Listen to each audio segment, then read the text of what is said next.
Muhammad wa ala alihi wa sahbihi wa mawalah wa ba'd. Para jamaah Masjid Agung Sumedang, terkhusus keluarga besar pengurus Masjid Agung Sumedang yang sangat Abu ya cintai, alhamdulillah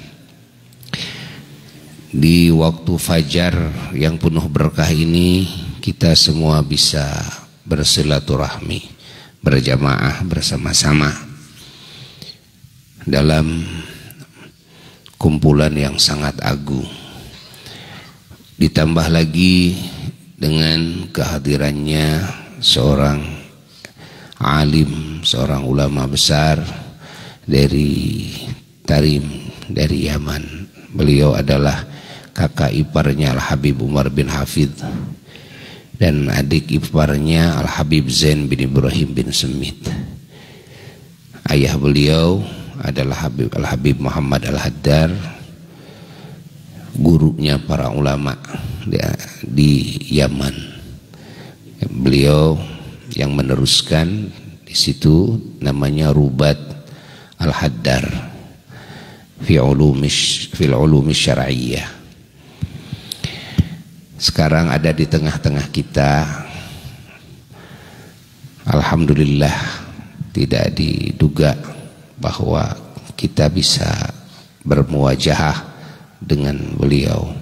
Mudah-mudahan kita mendapatkan keberkahan ya, dan mudah-mudahan dengan wasilah berkumpul dengan orang-orang soleh, Allah Ta'ala mengampuni segala dosa kita. Allah Ta'ala juga mengabulkan hajat-hajat kita semuanya. Dan kita berharap dari beliau nasihat-nasihatnya saat ini ya, dan juga doanya. Kita sekarang serahkan kepada beliau yang sekarang akan diterjemahkan oleh Ananda dan Idris. Falyatafadhal mashkura wa ma'jura.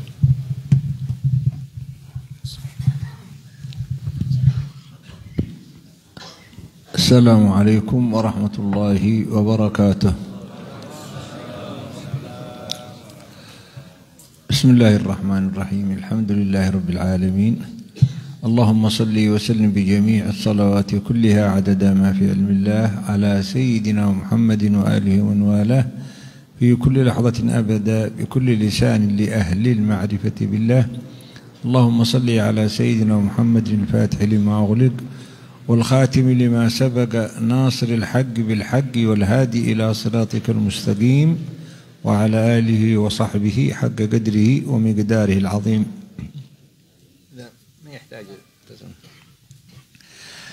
يقول صلى الله وسلم عليه وعلى آله: من صلى الصبح في جماعة فهو في ذمة الله حتى يمسي. Bismillahirrahmanirrahim. Beliau Al-Alim Alamah Al-Habib Abdullah bin Muhammad Al-Haddar matan oleh Bita Hayati. Beliau pertama-tama membacakan hamdalah kepada Allah Subhanahu wa taala, pula bersalawat dan salam kepada Nabi besar Muhammad sallallahu alaihi wasallam. Kemudian beliau membuka nasihat beliau dengan mengutarakan hadis Nabi besar Muhammad sallallahu alaihi wasallam, di mana Nabi bersabda, siapa orang yang dia melaksanakan subuh secara berjamaah, maka orang tersebut berada di dalam tanggungan Allah Subhanahu wa taala sampai masuk waktu sore. فحضور صلاة الفجر في جماعة في بيت من بيوت الله سبحانه وتعالى من النعم الجليلة ومن النعم العظيمة التي ينبغي أن نشكر الله سبحانه وتعالى عليها، أن وفقنا نؤدي صلاة الفجر في جماعة، فهي نعمة كبرى لأننا نكون إن شاء الله في ذمة الله إلى المساء. ومعنى في ذمة الله يعني في حفظ الله، يحفظ الله سبحانه وتعالى من يصلي الفجر جماعة من كثير من المصائب، لأنه كان مع الله وبمعية الله سبحانه وتعالى.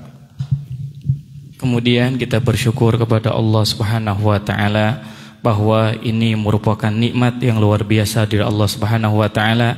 Kita bisa melaksanakan salat subuh berjamaah di Masjid Allah Subhanahu wa taala, di mana sebagaimana tadi Nabi besar Muhammad sallallahu alaihi wasallam beliau menjelaskan bahwa orang yang salat subuh berjamaah maka dia berada di dalam tanggungan Allah Subhanahu wa taala, di mana arti di dalam tanggungan Allah Subhanahu wa taala, orang tersebut akan dijaga oleh Allah Subhanahu wa taala di dalam segala kehidupannya sampai masuk waktu sore.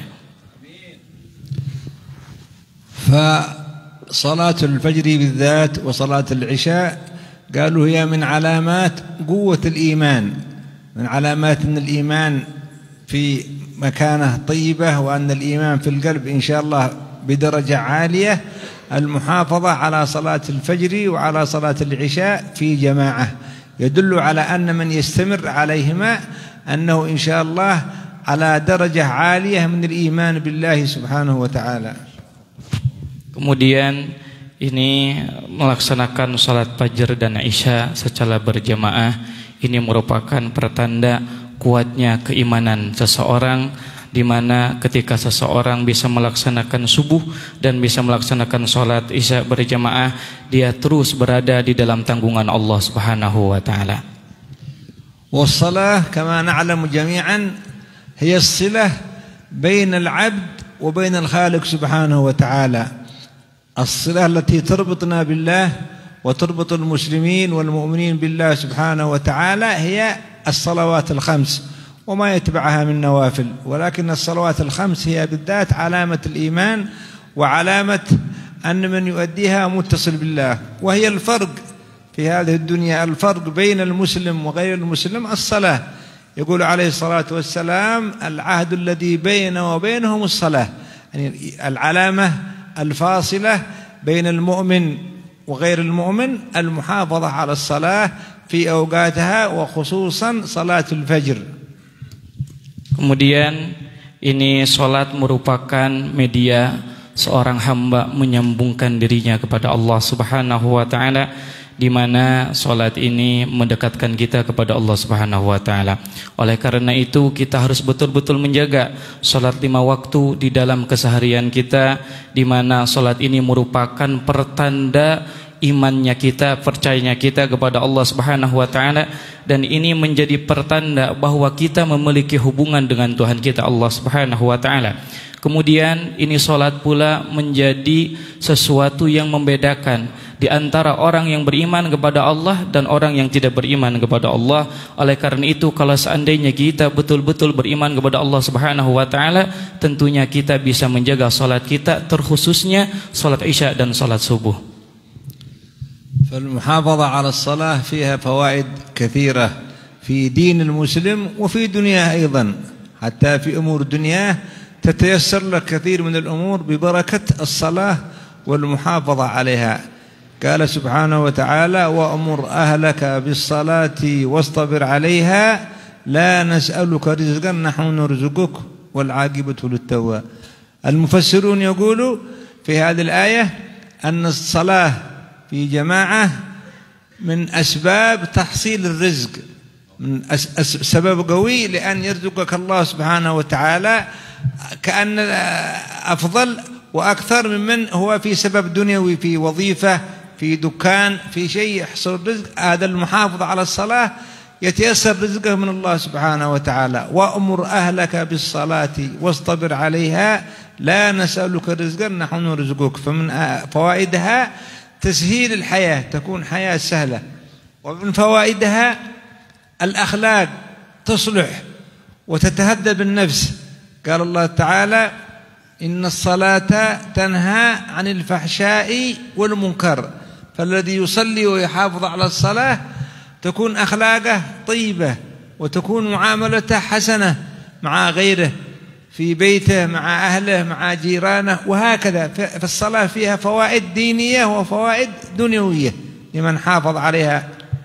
Kemudian di dalam menjaga salat 5 waktu, terkhususnya menjaga salat secara berjamaah dan wabil khusus salat subuh dan isya secara berjamaah, di dalamnya terdapat Faedah-faedah yang luar biasa, faedah di dalam kehidupan dunia, pula faedah untuk kehidupan yang akan kita hadapi, yaitu di akhirat sana, di mana Allah Subhanahu wa taala di antaranya berfirman di dalam Al-Qur'anul Karim yang maknanya wallahu alam bimuradih bidzalik, perintahkan oleh kalian, keluarga kalian untuk menjaga salatnya.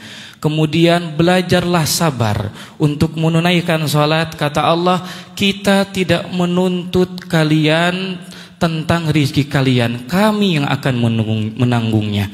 Para mufassir menjelaskan tentang ayat ini bahwa Allah Subhanahu wa taala menjelaskan kepada kita semuanya melaksanakan salat berjamaah, di sana terdapat faidah, yaitu melancarkan rezeki hamba-hambanya. Pula di sana terdapat faidah kehidupan seseorang ketika dia bisa menjaga salatnya, maka akan dipermudah oleh Allah Subhanahu wa taala.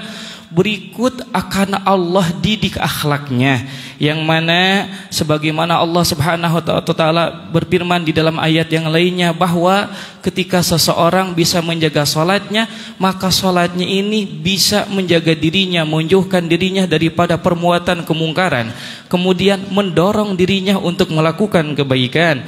Dengan salat ini seseorang yang tadinya hubungannya tidak baik di dalam rumah tangganya, pula di dalam bertetangganya, maka dengan salat ini bisa Allah perbaiki semua hubungannya di dalam rumah tangganya, pula di dalam hubungan bermasyarakatnya. Wa aqwa sabab lihusul al-falah ولكي نكون إن شاء الله من المفلحين في الدنيا وفي الآخرة أقوى سبب المحافظة على الصلاة في أوقاتها.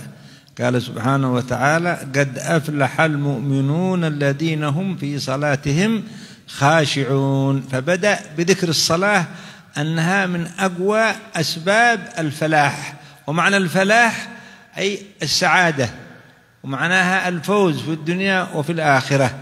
فالحمد لله على حضورنا في هذا اليوم في هذا المسجد المبارك، ونسأل الله سبحانه وتعالى يجعلنا وإياكم من المحافظين على الصلاة إن شاء الله.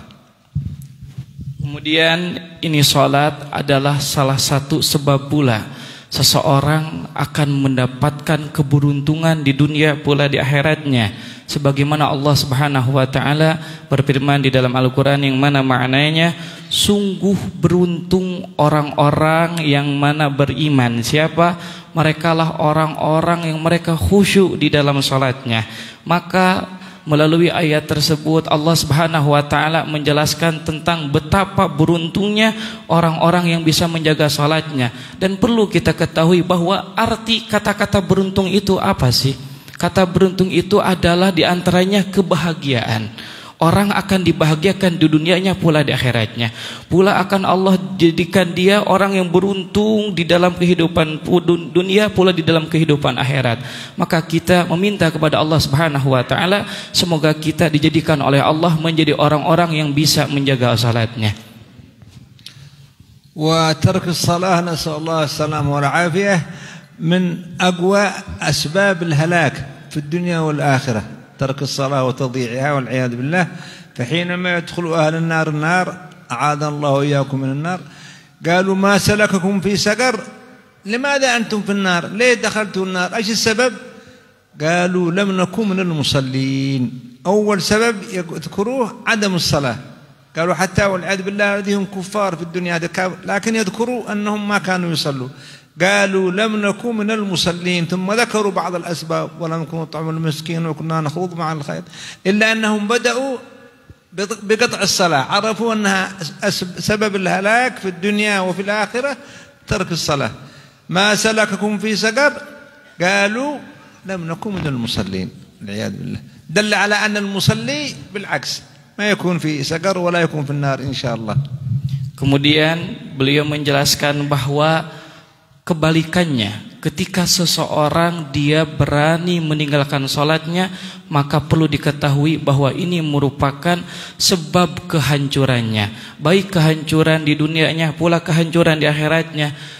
Karena Allah Subhanahu wa taala di dalam Al-Qur'an Allah bertanya kepada orang-orang yang berada di neraka Sakor. Allah bertanya, ma salakakum fi Sakor, apa yang menyebabkan kalian masuk ke dalam ini neraka? Jawaban mereka, lam naku minal musallin, kita dimasukkan ke dalam neraka ini, siksaan ini, karena kita dulunya di alam dunia tidak melaksanakan salatnya. Allah Subhanahu wa taala ketika bertanya kepada penduduk neraka, jawaban pertama yang mereka jawab adalah mereka meninggalkan salatnya. Kemudian setelah itu mereka menyebutkan sebab-sebab yang lain. Di sini ada isyarat bahwa salat ini sangat sakral.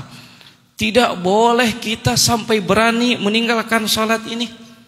Karena Allah Subhanahu wa taala menjelaskan tadi ketika ditanya oleh Allah, kenapa kalian masuk ke dalam ini neraka? Karena mereka tidak melaksanakan salatnya. Dan kebalikannya, berarti ketika seseorang bisa menjaga salatnya, dia tidak mungkin termasuk orang yang bisa memasuki nerakanya.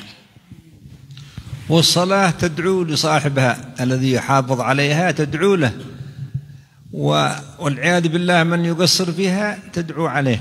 أتى بعض الناس إلى أحد الصالحين يطلب الدعاء، يقول له ادعي لي، قال صلاتك تدعو لك أو تدعو عليك. إذا أتقنت الصلاة وحافظت عليها تدعو لك، تقول حفظك الله كما حفظتني. وإن كان بعضهم والعياذ بالله يقصر في الصلاة، هذا تدعو عليه الصلاة. فالصلاة تدعو لصاحبها، تدعو له بالفلاح، بالنجاح، بالخير، بالفوز، بالحفظ، أن يحفظها الله. فإذا حفظك الله سلمت من مصائب الدنيا والآخرة بحفظ الله سبحانه وتعالى. قال الله وكنا لهم حافظين.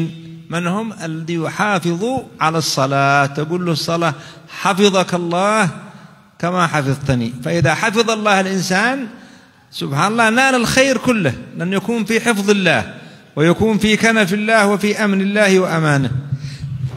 Kemudian salat pula sebagaimana datang di dalam sabda Nabi besar Muhammad sallallahu alaihi wasallam bahwa salat ini memiliki peran yang penting di dalam masalah berdoa. Salat ini akan mendoakan orang yang selalu menjaganya dengan doa yang baik. Berikut pula kebalikannya, salat ini akan mendoakan buruk kepada orang yang meninggalkannya. Diriwayatkan ada seseorang yang datang kepada orang soleh meminta doa kepadanya, namun jawaban itu orang soleh gimana? Salat itu sudah cukup mendoakanmu. Kalau kamu bisa menjaga salatmu, maka salat akan mendoakan kebaikan untukmu. Kemudian salat pula sebagaimana datang di dalam sabda Nabi besar Muhammad sallallahu alaihi wasallam, ketika seseorang bisa menjaga salatnya, maka itu salat berkata, semoga Allah menjagamu sebagaimana kamu menjagaku. Di mana seseorang ketika dijaga oleh salatnya, maka orang tersebut akan dijauhkan dari segala musibah di dunia pula di akhiratnya. فوائد الصلاة كما تعلموا بارك الله فيكم فوائد كثيرة لا تعد ولا تحصى، وتسمعوا دائما من شيخنا محي الدين حفظه الله ومن أئمة المساجد ومن إخواننا الحاضرين عندكم دائما تسمعوا منهم هذا الكلام. فالشاهد والخلاصة أن نحمد الله سبحانه وتعالى على أن جعلنا وإياكم إن شاء الله من المحافظين على الصلاة. ومن فوائدها تهذيب الأخلاق كما سمعنا قبل قليل، إن الصلاة تنهى عن الفحشاء والمنكر. فإذا صلحت أخلاق الإنسان فقد حاز نصف الدين. في الحديث حسن الخلق نصف الدين، نصف أمور الدين مع من حسنت أخلاقه، والصلاة تحسن الأخلاق. ويوم القيامة أقرب الناس إلى النبي عليه الصلاة والسلام الذي هم أخلاقهم في الدنيا حسنة. أقربكم مني مجلسا أو منزلة يوم القيامة أحاسنكم أخلاقا. هذا من فوائد الصلاة أيضا. فالصلاة فوائدها كثيرة وخيرها عظيم وبركتها شاملة، فنحمد الله سبحانه وتعالى على ذلك. Kemudian faidah tentang sholat ini sangatlah banyak, sebagaimana mungkin kita sering mendengar dari guru kita Abuya, berikut dari guru kita yang lainnya, guru-guru kita yang lainnya, tentang bagaimana faidah keutamaan seseorang menjaga sholatnya. Dan pula tadi setelah saya utarakan bahwa di antara faidah menjaga sholat adalah sholat ini akan membina, mendidik akhlak kita yang tadinya akhlak kita buruk menjadi baik. Di mana ketika akhlak kita sudah menjadi baik, maka ini perlu menjadi catatan. Berarti kita sudah bisa menjaga, membentuk sebagian agama di dalam diri kita. Karena Nabi besar Muhammad SAW, beliau menjelaskan bahwa bagusnya akhlak ini termasuk bagian setengah agama yang penting yang perlu dibangun oleh kita di dalam kehidupan kita. Pula ketika seseorang bisa menjaga akhlaknya, membina akhlaknya dengan akhlak yang baik, maka orang tersebut adalah orang yang paling dekat kelak kedudukannya dengan Nabi besar Muhammad sallallahu alaihi wasallam. Sebagaimana Nabi bersabda di dalam hadisnya bahwa paling dekatnya kalian kedudukannya di sisiku kelak yaumul qiyamah adalah orang yang paling bagus akhlaknya. Semoga kita semuanya termasuk orang-orang yang bisa menjaga salatnya. فإذا صلحت أمور الصلاة للإنسان صلحت له أمور دينه وأمور دنياه. مجرب هذا معروف. إذا صلحت أمور صلاتك صلحت لك أمور الدين وأمور الدنيا. أول ما يسأل عليه العبد الصلاة، فإن وجدت تامة قبلت وسائر عمله، وإن كانت الصلاة نسأل الله السلامة في كل الأعمال الثانية ما عاد تفيد صاحبها بسبب عدم الصلاة.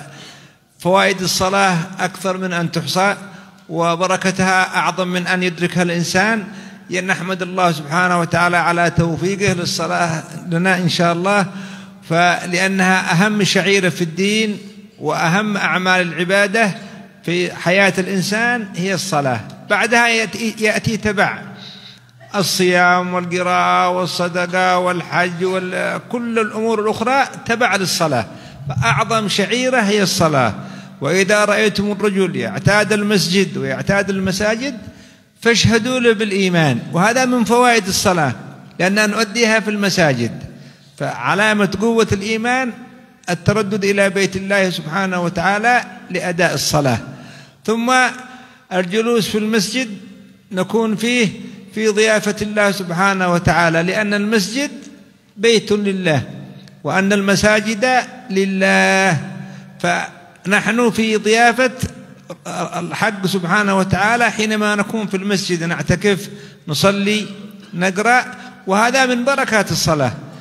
وكان صلى الله وسلم عليه وعلى آله إذا حزبه أمر فزع إلى الصلاة. أي مشكلة تحصل، أي أمر يأتي، أي قضية صغيرة كبيرة، كان يقول أرحنا بها يا بلال، فزع إلى الصلاة. فالصلاة فيها سر الحياة، سر حياة المسلم وخلاصة وجوده كيف يفهمه في الصلاة. Kemudian apabila sekarang baik kita di dalam urusan salatnya, maka akan baik pula urusan agama kita, pula urusan dunia kita. Di mana Nabi besar Muhammad SAW beliau pula bersabda bahwa yang pertama kali yang akan dihisab oleh Allah Subhanahu wa taala adalah salat. Maka apabila seseorang meninggalkan salatnya akan hancur kehidupannya. Perlu kita ketahui bahwa salat ini adalah perkara yang paling penting di dalam agama yang perlu kita jaga. Adapun selain salat seperti hanya saja puasa, zakat, haji, itu merupakan poin setelahnya setelah kita bisa menjaga salatnya. Karena salat disimpan pertama, maka ini menunjukkan betapa pentingnya salat. Kemudian Nabi besar Muhammad SAW pula beliau bersabda di dalam hadisnya, ketika kita melihat seseorang dia membiasakan diri untuk salat, hadir di masjid, fashhadu lahu bil iman, maka jadilah kalian saksi bahwa orang tersebut adalah orang-orang yang betul bisa menjaga salatnya. Perlu kita ketahui pula bahwa sebagaimana masjid ini merupakan rumah Allah, maka siapa orang yang dia hadir ke masjidnya Allah yang merupakan rumah Allah, berarti dia berada di dalam jamuan Allah Subhanahu wa taala. Ketika kita hadir ke masjid, kemudian kita sholat, berzikir dan lain-lainnya, catat kita sedang berada di dalam jamuan Allah Subhanahu wa taala. Pula Nabi besar Muhammad SAW beliau menjadikan salat ini sebagai solusi di dalam hal apapun yang terjadi di dalam kehidupannya. Sehingga di dalam hadis Nabi besar Muhammad SAW itu diceritakan bahwa Nabi ketika ditimpa apapun yang membuat kaget, Gimana cara beliau? Beliau hadapi langsung dengan sholat. Inilah tata cara Nabi besar Muhammad sallallahu alaihi wasallam. Maka di dalam sholat ini perlu kita ketahui terdapat rahasia kehidupan yang indah, baik di dunianya pula di akhiratnya.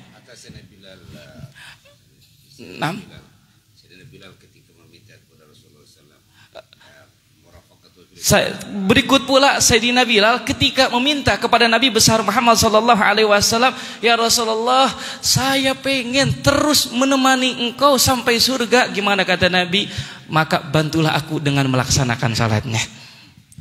فمن أراد أن يكلم الله سبحانه وتعالى ويتعرف إلى الله فهي في الصلاة، وأقرب ما يكون العبد من ربه وهو ساجد. في الحديث أقرب وقت نكون فيه قريبين من الله سبحانه وتعالى، وتعالى الله عن البعد علوا كبيرا وعن صفاته، إنما من باب التقريب للأذهان الوقت الذي تكون فيه قريب من الله، يسمع كلامك ويسمع دعاك.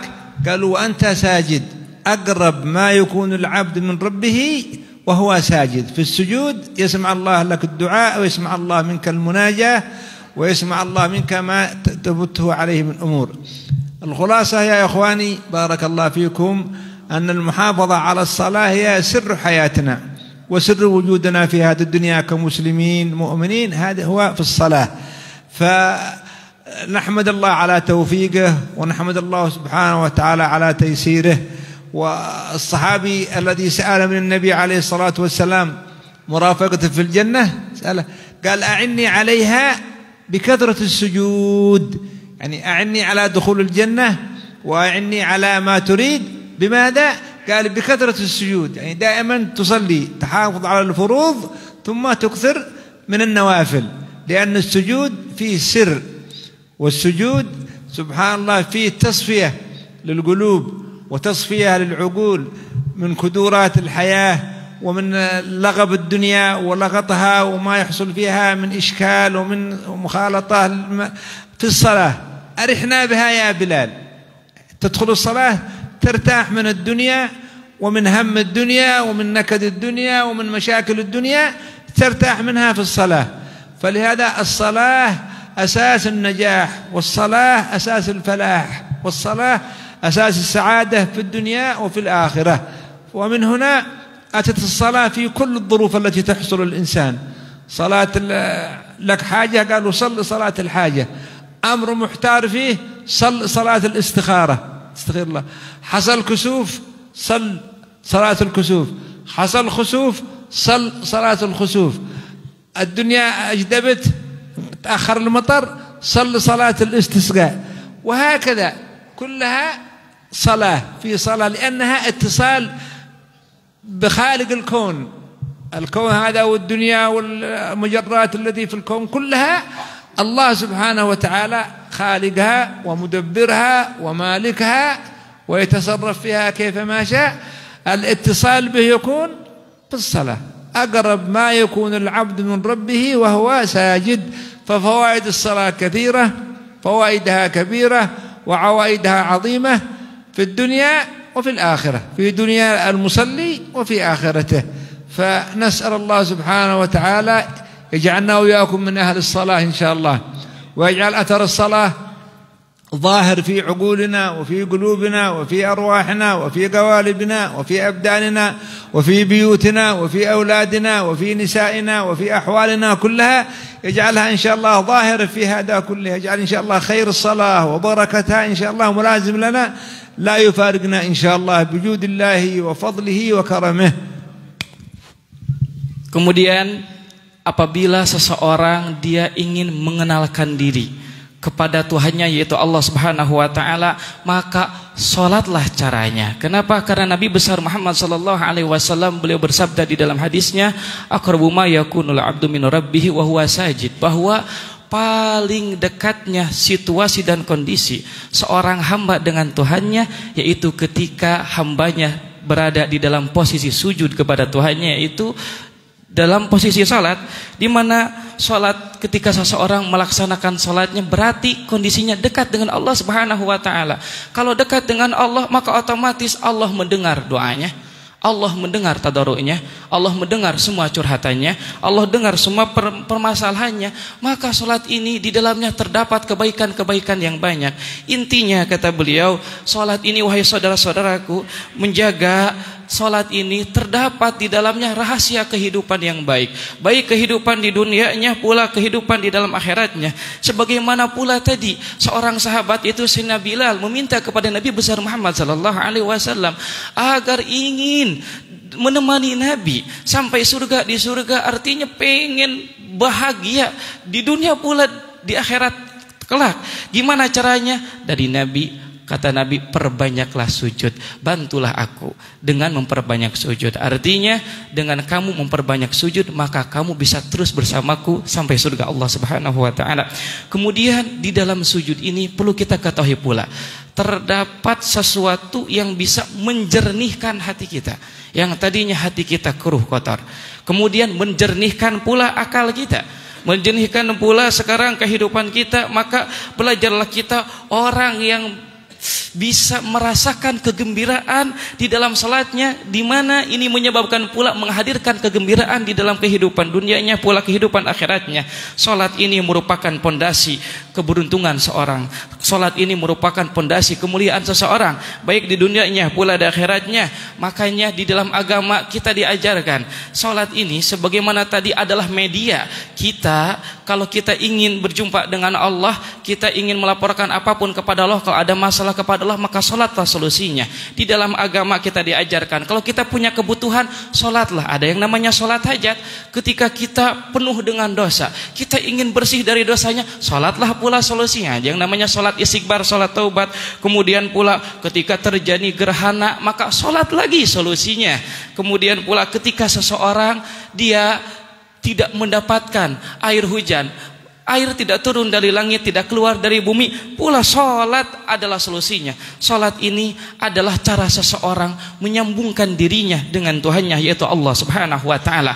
Ketahuilah Allah ini adalah yang menciptakan segalanya, Allah ini yang mengatur kehidupan segalanya.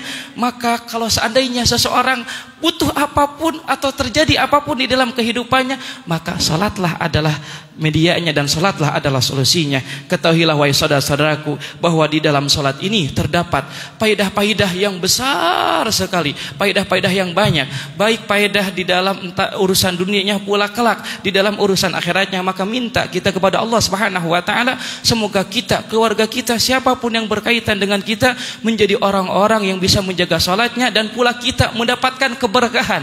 Yang keberkahan ini berdampak kepada diri kita, badan kita, pikiran kita, akal kita, rumah tangga kita, masyarakat kita, apapun yang berkaitan dengan kita mendapatkan keberkahan dari salatnya. Amin ya Allah ya amin. ما شاء الله من فوائد صلاة الفجر بالذات أن من صلى الفجر وقعد في مصلاه يذكر الله حتى تطلع الشمس وصلى ركعتين ينقلب بأجر حجة وعمرة تامة تامة تامة. ما شاء الله نعمة عظيمة ونعمة كبيرة لمن يعتكف في المصلى في المسجد. ما شاء الله أحسن. وإن صلى حتى في بيته مثلا كذلك يحصل حين ما يصلي الفجر يقعد يذكر الله، يقرأ قرآن، تسبيح، صلاة على النبي صلى الله عليه وسلم، بأي شيء يذكر الله حتى تطلع الشمس ثم يصلي ركعتين. هذه أجرها عظيم وكبير، ينقلب ويعود من هذا العمل بأجر حجة وعمرة تامة كاملة، بدل ما يسافر إلى مكة ومسافة طويلة ونفقات سفر وتعاب السفر، لا، تحصل هذا من الفجر إلى طلوع الشمس. فالحمد لله على ذلك. نسأل الله التوفيق لما يحب ويرضاه، والعفو منكم على الإطالة وعلى الكلام. نحن أتينا زيارة وللسلام والالتماس الخير والبركة إن شاء الله. جزاكم الله خير وبارك الله فينا وفيكم بركة لن تنتهي. ونسأل الله بحق الصلاة أن يجعلنا من أهل الصلاة ويجعلنا من المصلين بجوده وفضله وكرمه. وبارك الله في إخواننا ومشايخنا الكرام وفيكم وإيانا بركة لا انتهاء لها.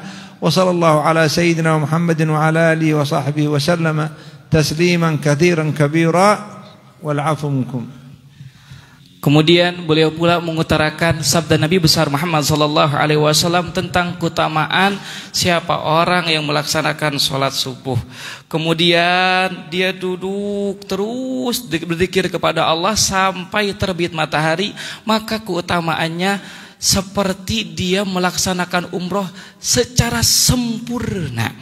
Kalau kita melaksanakan sholat subuh kemudian dan haji dan umrah secara sempurna, kita melaksanakan sholat subuh kemudian berzikir kepada Allah sampai terbit matahari, di sana terdapat faedah-faedah yang luar biasa. Sebagian orang dia ada yang pergi ke Mekah, berangkat, mengeluarkan harta dan lainnya. Catat, sebenarnya simple, gampang bagi kita. Kita kalau pengen dapat pahala tapi gak bisa pergi ke Mekah gitu kan, ke sana gampang, laksanakanlah sholat subuh. Kemudian duduk entah dengan membaca zikir, sholawat, baca Quran begitu kan, sampai terbit matahari. Maka kita pulang dalam kondisi tersebut membawa pahala umroh dan pahala haji yang sempurna. Ya, semoga kita semuanya Allah Subhanahu wa taala dijadikan golongan orang-orang yang bisa menjaga salatnya. Dan terima kasih banyak kata beliau kepada siapapun, terkhususnya keluarga besar Masjid Agung ini Sumedang ini, pula kepada guru kita dan siapapun yang ikut hadir pada saat ini. Terima kasih sebanyak-banyak dan semoga semuanya mendapatkan keberkahan dari salatnya dan bisa menjaga salatnya. Sekian yang bisa Allah bagi terjemahkan. Wa'afu minkum. Alhamdulillahirabbil alamin. Bahagia, Masya Allah.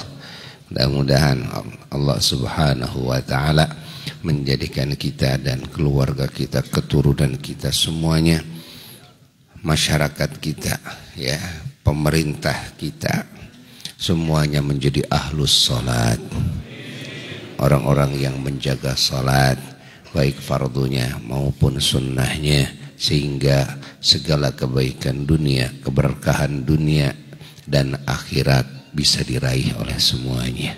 Ya, sekian dari Abuya, ya, mudah-mudahan semuanya dikabul segala hajat.